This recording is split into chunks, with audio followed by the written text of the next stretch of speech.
പിതാവിന്റെയും പുത്രന്റെയും പരിശുദ്ധാത്മാവിന്റെയും നാമത്തിൽ ആമേൻ. എന്റെ പ്രിയപ്പെട്ടവർ, ഇന്ന് മാർച്ച് 17 ചൊവ്വ. അമ്മേ പരിശുദ്ധ അമ്മേ, അമ്മേ പരിശുദ്ധമേ, ദൈവമാതാവേ, കൃപാസനത്തിലൂടെ ഞങ്ങൾക്കും ഞങ്ങളുടെ ദേശത്തിനും അമ്മ മധ്യസ്ഥം തേടി തന്ന എല്ലാ അനുഗ്രഹങ്ങൾക്കും കൃപകൾക്കും ഞങ്ങളിപ്പോൾ ഹൃദയം നിറഞ്ഞ നന്ദി പറയുന്നു. അമ്മേ പരിശുദ്ധമേ, ദൈവമാതാവേ, 2004 ഡിസംബർ 7 ഉച്ചകഴിഞ്ഞ് 2:30 കൃപാസനത്തിൽ സംഭവിച്ച അമ്മയുടെ പ്രത്യക്ഷപ്പെടലിനെ കുറിച്ച് തിരുസഭയ്ക്ക് സമർപ്പിച്ചിരിക്കുന്ന പഠനരേഖകളുടെ മേൽ സഭാത്മകമായ പഠനം ആരംഭിക്കുവാൻ ഞങ്ങൾ പ്രാർത്ഥിക്കുന്നു. അമ്മേ പരിശുദ്ധമേ, ഭൂസ്വർലോകങ്ങളുടെ രാജ്ഞിയായ അങ്ങേയ്ക്ക് ഭൗമസംരക്ഷണത്തിനായി പ്രപഞ്ചപ്രകൃതിയെ തന്നെ തിരുസഭ പ്രതിഷ്ഠിക്കുവാൻ ഈ പ്രത്യക്ഷീകരണം വഴി ഇടയാക്കണമേ. പരിശുദ്ധമേ, ജപമാല മാതാവേ, സകല കൃപാസനം പ്രാർത്ഥനയോടും ചേർത്ത് ഞങ്ങളിപ്പോൾ പ്രാർത്ഥിക്കുന്ന ഈ കുടുംബത്തിന്റെ പ്രത്യേക നിയോഗം മക്കളെ.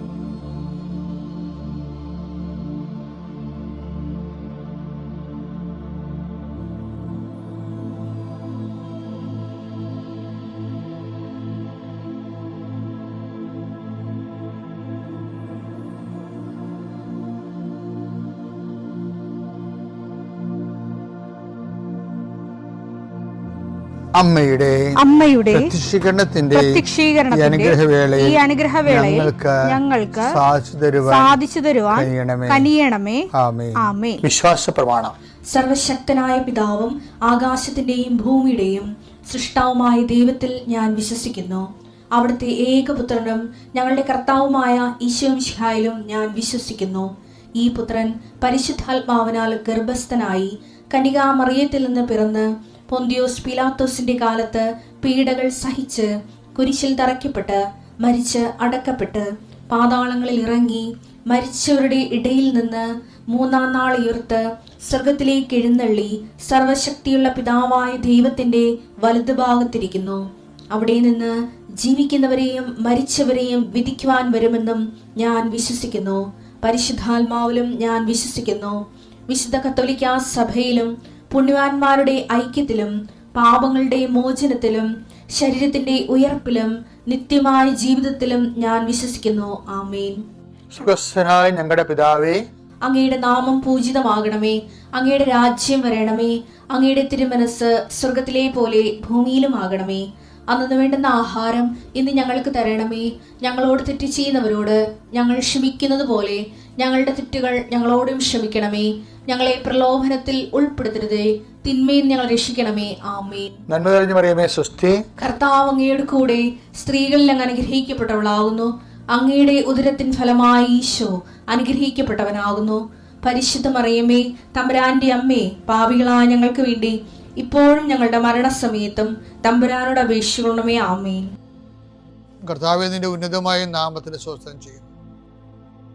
കർത്താവേ, നിന്റെ വിശുദ്ധ പൗരോഹിത്യത്തെ മഹത്വപ്പെടുത്തണമേ. കർത്താവെ, സഭയിലുള്ള സാന്നിധ്യം പ്രകടമാക്കണമേ. 40 വർഷം ഞാൻ അർപ്പിച്ച കുർബാനയുടെ യോഗ്യതയാണ്. കൃപാസ്ഥാനത്താറെ ജീവനോടെ പ്രത്യക്ഷപ്പെട്ട മാതാവിന്റെ പ്രത്യക്ഷീകരണത്തിന്റെ യോഗ്യതയാൽ അൾത്താരയിൽ നടന്ന 10,000 ആരാധന ശക്തിയാൽ ദൈവവേദനെ മനസ്സ്, ശരീരം, ആരോഗ്യം ഏതെല്ലാം മേഖലകളിൽ എൻ്റെ മക്കള് ഇന്ന് ഞെരുങ്ങുകയോ വിഷമിക്കുകയോ ചെയ്യുന്നുണ്ടെങ്കിൽ കർത്താവിൻ്റെ രക്തം നിങ്ങൾ തളിക്കപ്പെടട്ടെ. യേശുവിൻ്റെ നാമത്തിൽ വിങ്ങുന്ന മനസ്സാണ് നിങ്ങളുടെ എങ്കിൽ,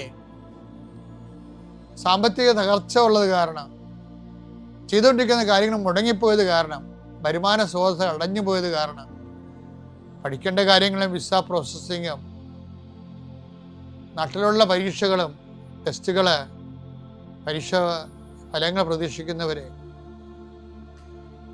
എൻ്റെ വിഷയത്തിന് PSC ടെസ്റ്റ് പിടിച്ചെന്നെങ്കിലും ആഗ്രഹിക്കുന്നവരെ, അതെല്ലാം ഈ ഒറ്റ പ്രാർത്ഥനയുടെ ദൈവത്തിലെ നിന്നെ ദൈവം ഏറ്റെടുക്കുകയും നിന്റെ ആവശ്യങ്ങൾ അറിഞ്ഞ് നിന്നെ സന്ധിക്കുകയും ചെയ്യും. നീ കടം കൊടുത്തിട്ടുള്ളവർ, അത് കിട്ടാത്തവർ, നിന്നോട് കടം വാങ്ങിച്ചിട്ടുള്ളവർ, അത് തരാത്തവർ, എല്ലാം കൊണ്ട് നീ ഞെരുങ്ങുന്ന വിഷയങ്ങളെല്ലാം കൃപാസ്ഥാനത്താരെ ജീവനോടെ പ്രത്യക്ഷപ്പെട്ട പരിശുദ്ധമ്മ നിന്റെ ഇന്നിൻ്റെ സങ്കടങ്ങളെ കണ്ണുനീരിനെ ഏറ്റെടുക്കുകയും എൻ്റെ ഈശോയുടെ നാമത്തിൽ ഞാൻ നിന്നെ ആശീർവദിക്കുകയും നീ ശക്തിപ്പെട്ട് രാത്രി തിരിച്ചെത്തുന്നവരെ കർത്താവിൻ്റെ കൃപ നിന്നെ പിന്തുടരട്ടെ. പിതാമ്പുത്രനും പരിശുദ്ധാത്മാശ്രയിച്ച് നീക്കുവാമേ. ഈ ദിവസങ്ങളൊക്കെ പഴങ്കഥകൾ പറയുകയാണ്. ഇത് 88 ഒരു പള്ളിയിലിരിക്കുകയാണ്. ആ പള്ളിയുടെ പേരൊന്നും പറയണില്ല. അപ്പോൾ ഈ പറഞ്ഞ ആൾക്കാർക്ക് മനസ്സിലാകും. ഞാൻ ആ പള്ളി ഇരിക്കുമ്പോൾ ഞാനത് അന്ന് കുറച്ച് അവശനാണ്. എന്ന് വെച്ചാൽ ഇന്ന് അവശനല്ലെന്നൊന്നും പറയണില്ല, ഇന്ന് ഇത്തിരി അഭിഷേകമുണ്ട് അവശനാണെങ്കിൽ.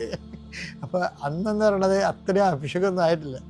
അപ്പോൾ അത് വർക്കിനൊക്കെ അത് ബാധിക്കുന്നുണ്ട്. അപ്പോൾ എനിക്ക് പരിചയമുള്ളൊരു കന്യാസ്ത്രീ ഉണ്ട്, അടുപ്പമുള്ള.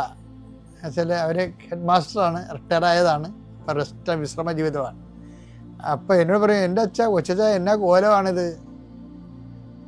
അപ്പോൾ എനിക്ക് ഞായറാഴ്ച 2 കുർബാന, പിന്നെ കാറ്റഗിസം, പിന്നെ കുറേ സംഘടനാ മീറ്റിംഗ് എല്ലാം കൂടി വന്നിട്ട് ഞാനൊരു 12:30 ആകുമ്പോൾ ഇങ്ങനെ വല്ലാത്ത രീതി തളർന്നു പോകും.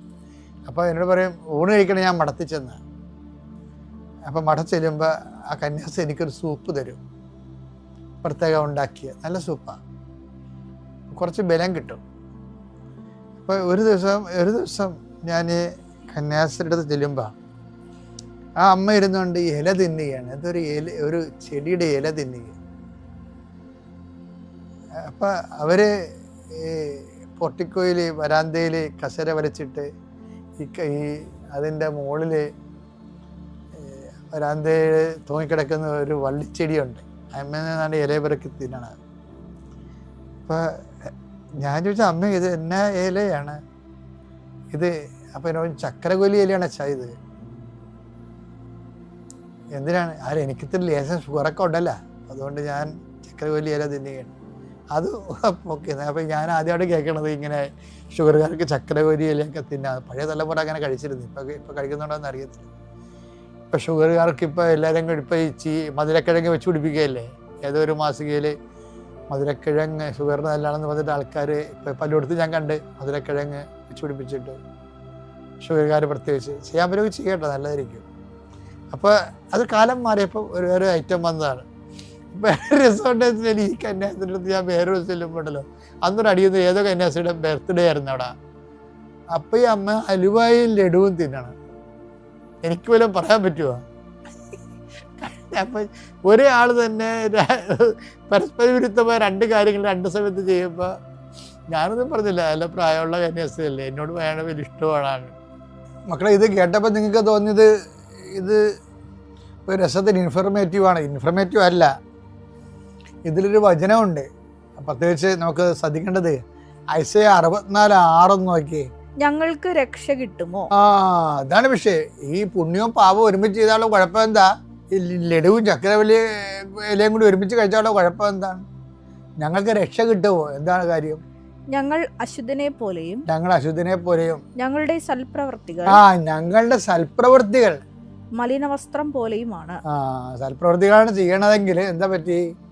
പാപം പുണ്യത്തിൻ്റെ കൂടെ പാപം കയറണ കാരണം ഞങ്ങളുടെ സൽപ്രവൃത്തികൾ മലിന വസ്ത്രം പോലെയുമാണ്. അപ്പം അതിൻ്റെ കുഴപ്പം എന്താണ്?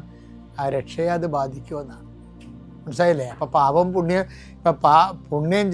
പാപം ചെയ്തിട്ട് അതുകൊണ്ട് പുണ്യം കൊണ്ട് അതിനെ മറക്കാമെന്ന് വെച്ച് കഴിഞ്ഞാലേ വിമണി പാടായിരിക്കും.